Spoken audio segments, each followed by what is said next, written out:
Hello and welcome to We the People. The fallout of the coronavirus pandemic is being felt globally. Its ripple effects are reaching the ends of the earth. But the question now is, are some more at risk than others? And a question being asked is whether women are being made to drop out of the workforce. Families are buckling under the care given to home care and burdens of caregiving at home, and the lower wage earner is being made to leave the workforce. In the US, the September job numbers released by the Labor Department on Friday confirmed what economists and experts had feared, that women in the workforce are becoming victims of the recession, a recession that has been unleashed by this pandemic. And in India, is the situation even worse? Is it even more precarious, given in India we have a devastating gender gap when it comes to women in the workforce and a disparity between men and women's salaries?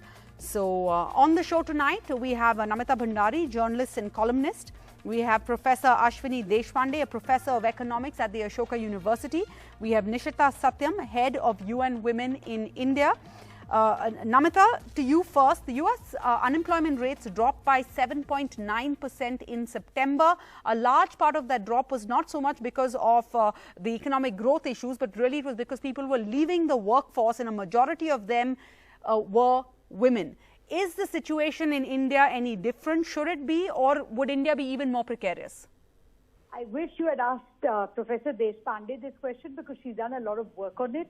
And in terms of, I think her study looking at CMIE data tells us that in absolute numbers, fewer women lost jobs than men.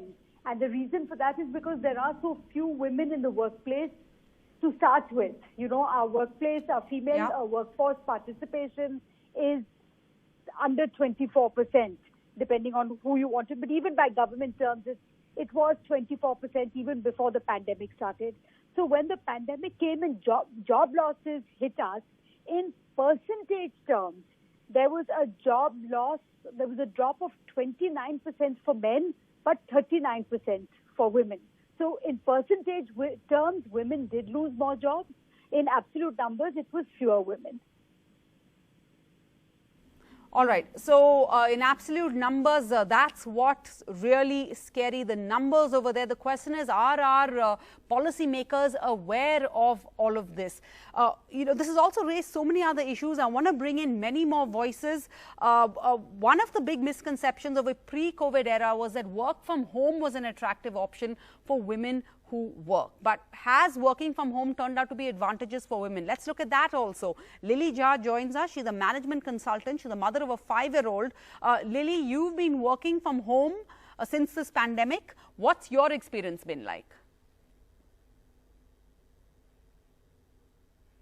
For the last 7 months.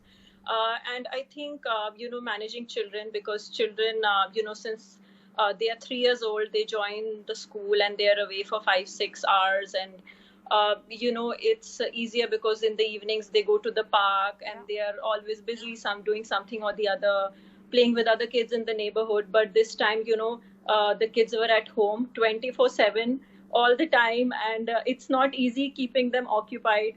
And at the same time, you know, working, because you require a lot of work, focus and concentration to work. And at the same time, you know, there's a lot of shouting, a lot of energy, a lot of pent-up energy by kids because they're at home all the time. They can't go to the park, they cannot go to school, they cannot meet friends. So they are a bit frustrated, and the frustration comes out at home. So it's definitely not responsibility of taking care of them, you know, making sure they're sitting in classes, their frustration, giving them some physical activity. Does the basic responsibility of that fall on the mother's shoulders? Yes, I would say so, you know, majorly because from childhood I have been, you know, teaching him and doing, you know, assisting him to do his homework. So it's sort of a habit, you know, that, you know, we are together doing our activities, and we are together doing, you know, all the art and craft activities. And, you know, your little, so very small things like, you know, it's an art and craft activity, and, you know, the kid has to hold scissors and paste something. So you are scared. So they cannot be left alone. No, but is the assumption, Lily, that your job is easier to do, or maybe we're not really sure what you do, because you can take time out to sit with your child and help them hold the scissors. And the assumption is that, the man, the father, the male in the house needs to be able to focus seriously on his job. I think in my case, I'm one of the lucky ones, because I do get support, and I get a lot of support from my mother-in-law, especially, so that, she doesn't engage me in the household chores. For, when I tell her, I have important calls, can you please, take care of the kid? And so that ways I'm lucky, but I've heard, a lot of cases where it's very difficult to work, and people have to, take like a sick leave or something to manage work. And especially, I feel that, support from husbands, from your mother-in-law, everybody is very important. It takes that's a village wonderful to hear that you have a supportive mother-in-law, because women have to support each other. And also, we want to say we like your candor. I think I can see your child in the back of this interview. So even your child helping you out there, staying quiet while you can do this interview with us.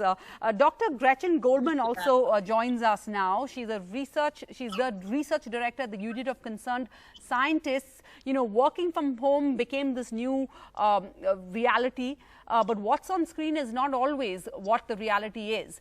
Dr. Gretchen Goldman took to Twitter to share 2 photos about being honest about the reality of working home, and that just went viral. Gretchen Goldman, you're a scientist. You were on a news show to talk about the future of America's federal climate change leadership. What were these 2 pictures you posted? What were they showing? Please talk us through that, and why do you think it resonated with women all over the world?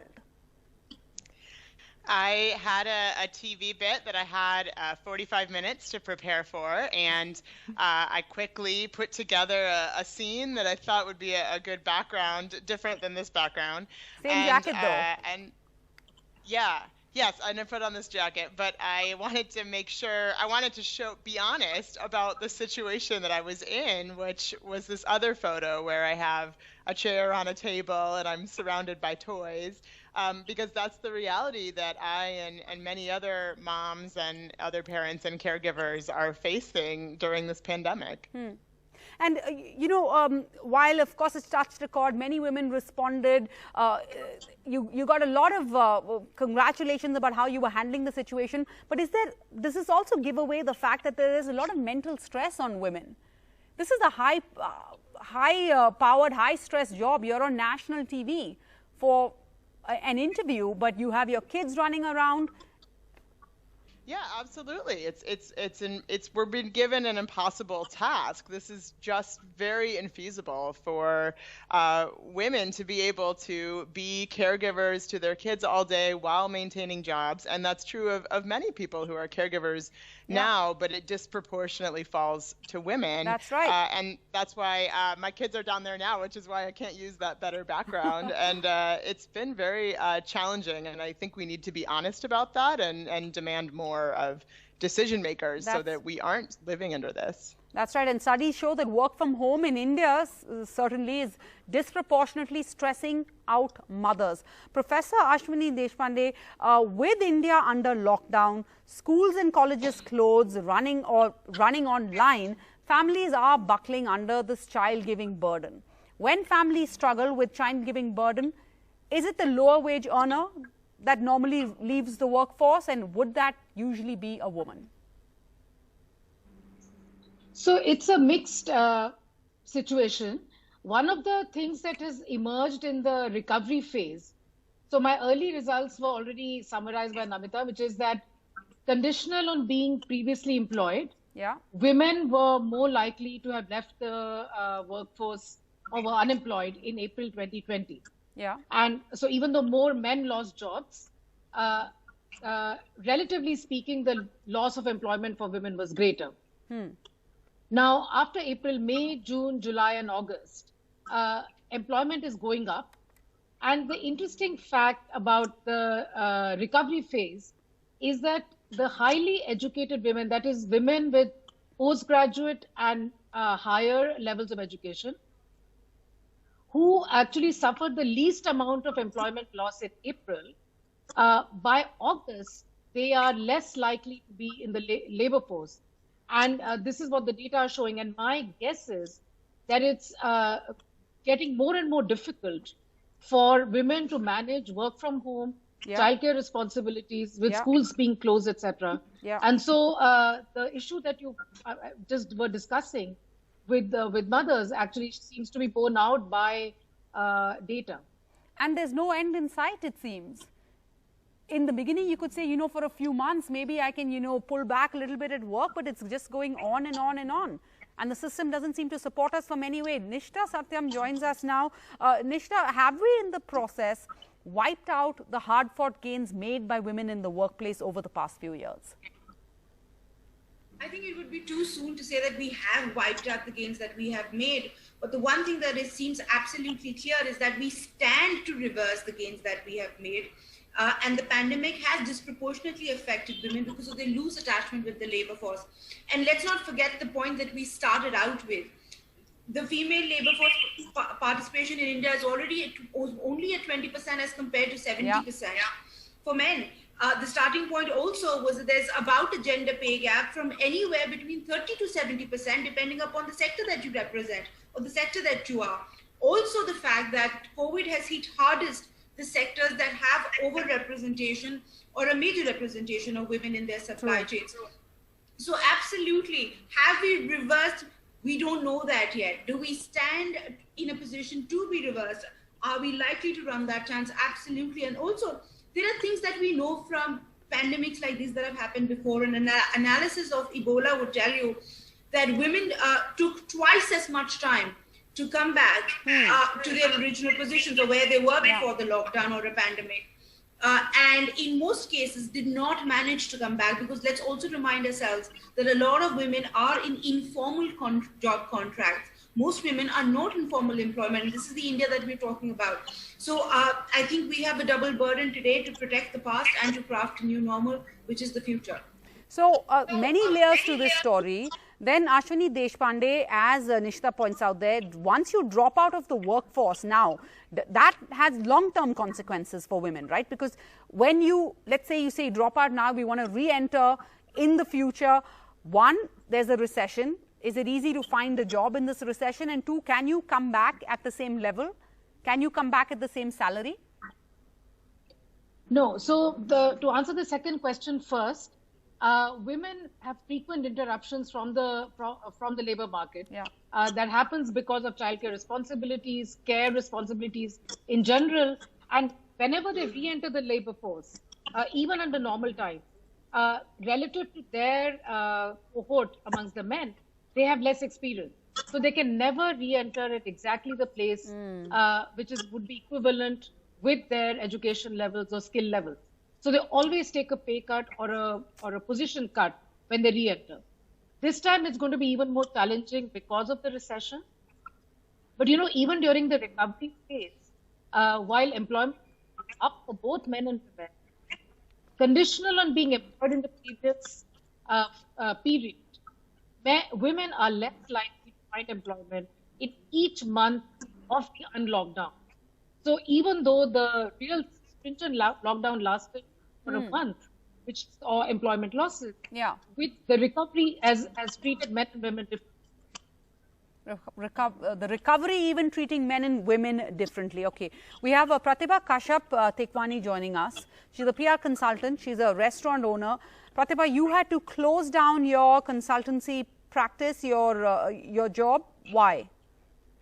Yes. So in March when it happened, people were not interested in counseling and parenting, and you know, they will not be interested in talking about their mental health when they are going through so much. Shutting that was a very quick decision, because I knew this is not going to be short term, this is going to be long term. Then to support my husband, who was already in financial distress, I had to take up a job, but couldn't sustain it for more than a month, because you have a toddler to take care of, you have an elderly person whom I can't send outside to pick up the basic necessities to run the house.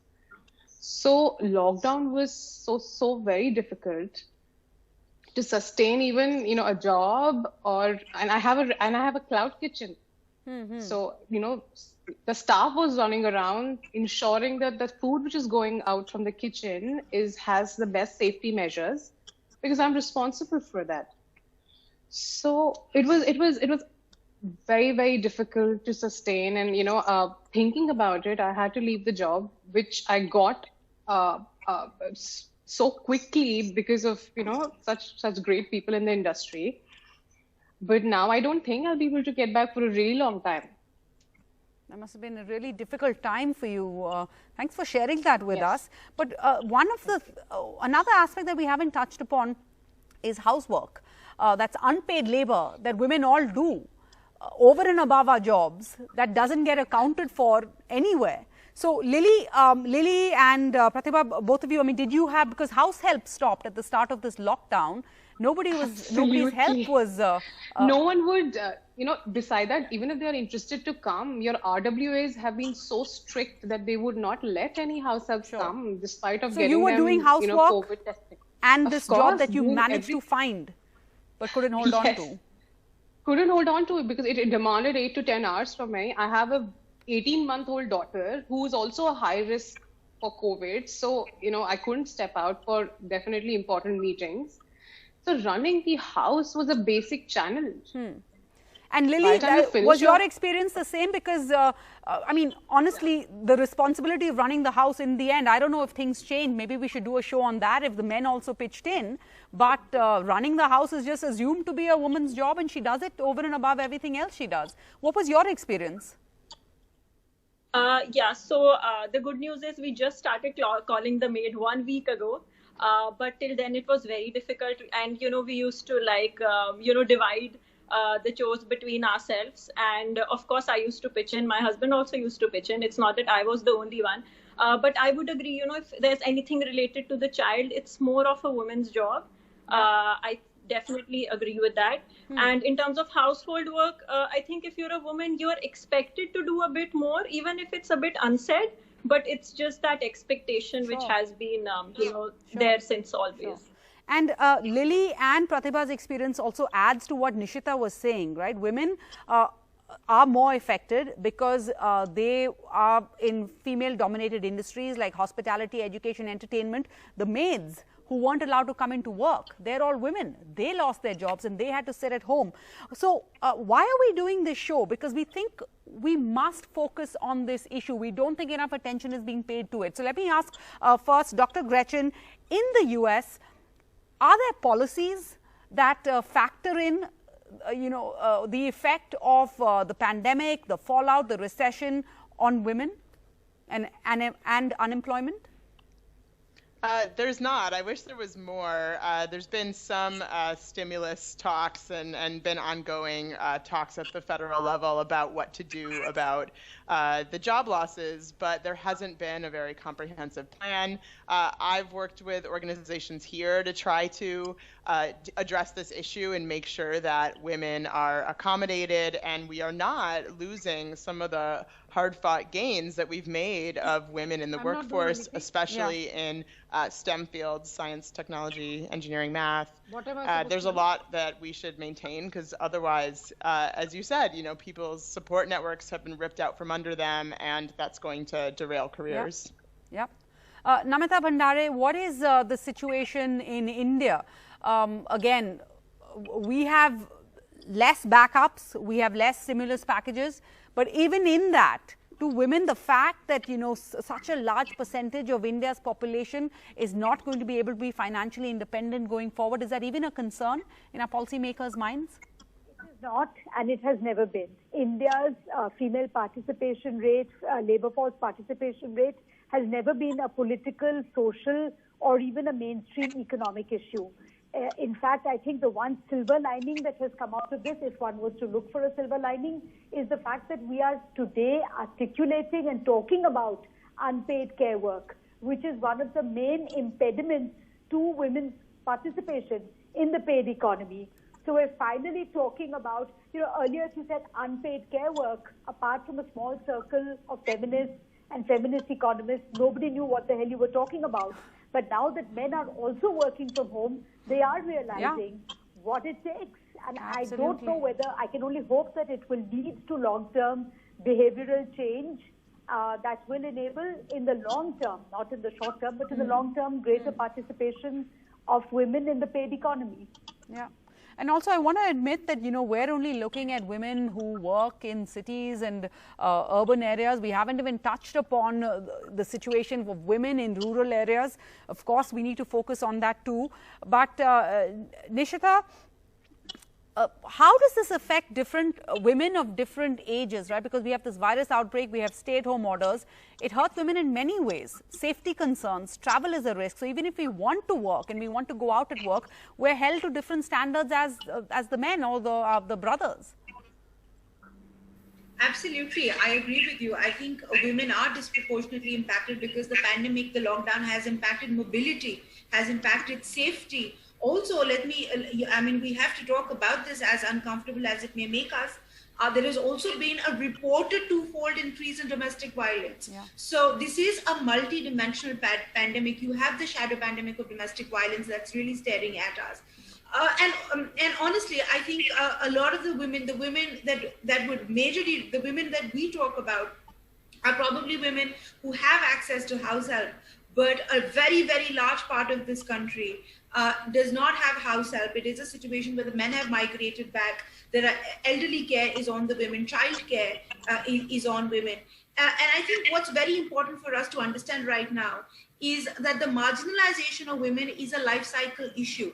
So with schools closing down, there is a higher risk of girls falling out of school or being taken off school, which essentially means early marriages. Early marriages mean early pregnancies, or and early pregnancies would mean bad health. Bad health is a further economic shock. So it is not that we're losing women into one part of this. We're actually at the risk of losing women into any part of this life cycle.